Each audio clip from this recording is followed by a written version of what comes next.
के तपाईलाई स्कुलमा हुँदा V1, V2, V3, V4, V5 भन्दै क्रियाका 5 वटा रूपहरू याद गरेको घोकेको याद आउँछ?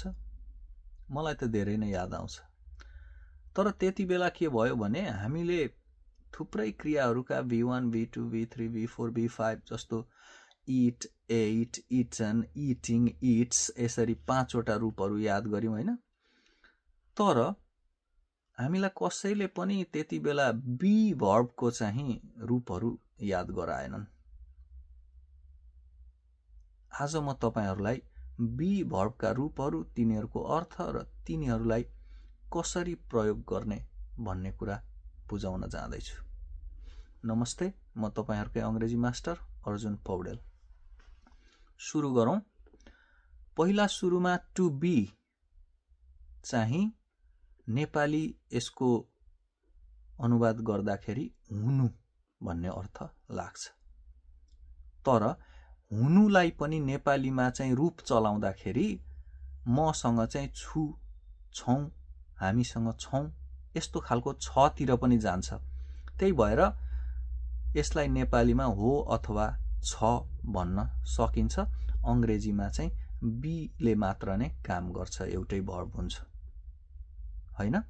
अब यसका रूपहरू अलिकति गाह्रो किन छ भने यसलाई वर्तमान कालमा प्रेजेन्ट टेन्समा नै यसका विभिन्न रूपहरू हुन्छन्। जस्तो कर्ता आई छ भने मसँग एम भयो,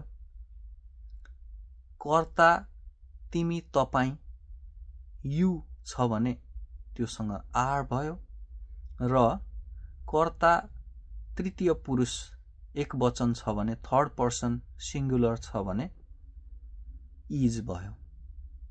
यसरी हेर्नुस् है, वर्तमान कालमै एउटा मात्रै नै के भयो त तीनटा रूप भयो, एम, इज, आर।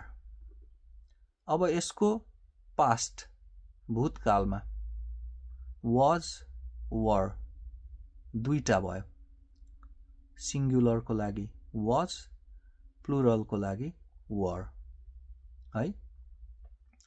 अनि यसको पास्ट पार्टिसिपल जसलाई हामी V3 भनेर याद गर्छौं त्यो चाहिँ been, been, B-E-E-N been हुन्छ हैन। र यसको प्रेजेन्ट पार्टिसिपल जसलाई हामी V4 भनेर पढ्थ्यौं त्यो चाहिँ के हुन्छ त being, B-E-I-N-G being हुन्छ हैन। अब अघि मैले सुरुमा भनेको प्रेजेन्ट टेन्सको रूप भनेको चाहिँ त्यसलाई हामी V5 भनेर भन्न सक्छौं।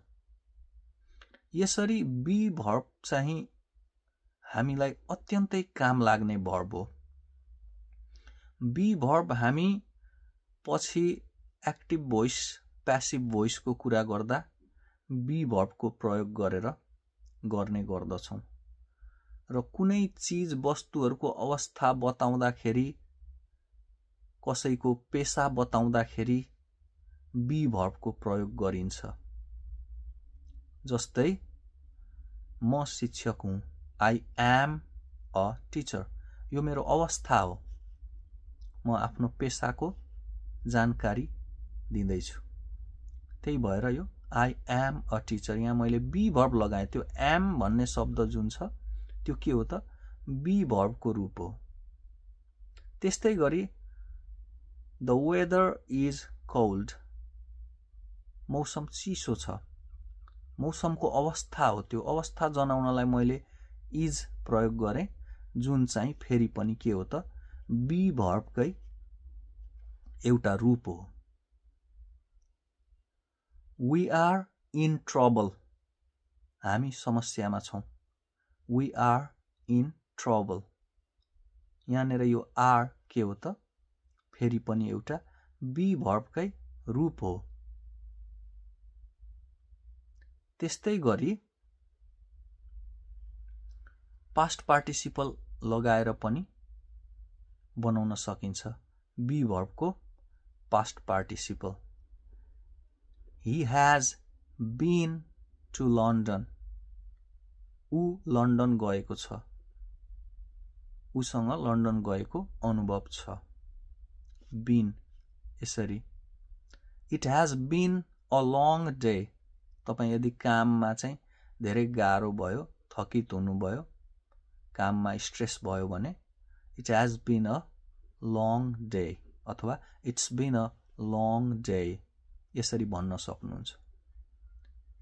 अब बी भर्बको आइएनजी फर्म पनि हुन्छ जसलाई हामी प्रेजेन्ट पार्टिसिपल भन्छौं हैन। यसमा खेरि कसरी प्रयोग गर्न सकिन्छ त भन्दाखेरि I am being nice to you, म तपाईसँग नम्र अथवा राम्रो भएर व्यवहार गर्दैछु हैन। I am being nice to you। यसरी बी भर्बका सम्पूर्ण रूपहरू प्रयोग गर्न सक्छौं हामी।